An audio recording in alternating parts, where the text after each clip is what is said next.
March 2025 তারিখে, অর্থাৎ আজ থেকে ঠিক 2 মাস পরে, তার আগে আমরা যেসব কার্যক্রম আমাদেরকে সম্পন্ন করতে হবে সেগুলো হচ্ছে, এবং তার সময়সীমা আমি আপনাদেরকে জানিয়ে দিচ্ছি। এইটার ব্যাপারে আমাদের সেন্সিটাইজ করা দরকার, সাধারণ নাগরিক এবং ভোটারদেরকে অবহিতকরণ করা প্রয়োজন, যেটা আমরা করব এবং আপনাদের সহযোগিতা কামনা করি।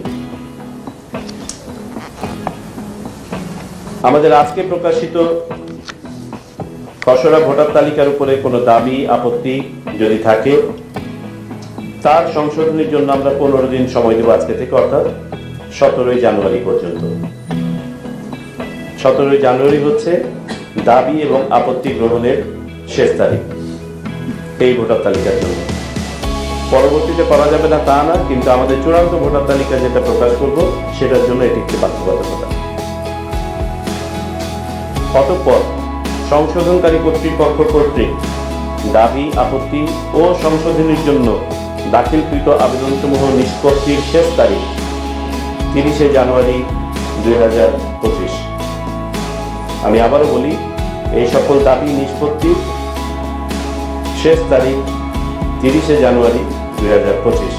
এর পাশাপাশি 14তম কমিশনের প্রথম সভার সিদ্ধান্ত অনুযায়ী, যেটা আপনাদেরকে পূর্বেই আমরা অবহিত করেছিলাম, আমরা আইনি বাধ্যবাধকতা অনুযায়ী এই হালনাগাদ প্রক্রিয়া সম্পন্ন করার পাশাপাশি আমাদের ভোটার তালিকা যাচাইকরণ এবং বাদ পড়ে যাওয়া ভোটারদের তথ্য সংগ্রহের জন্য বাড়ি বাড়ি যাব। সেই কার্যক্রম শুরু হবে আগামী 20 জানুয়ারি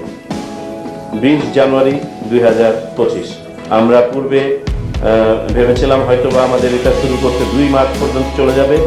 আমি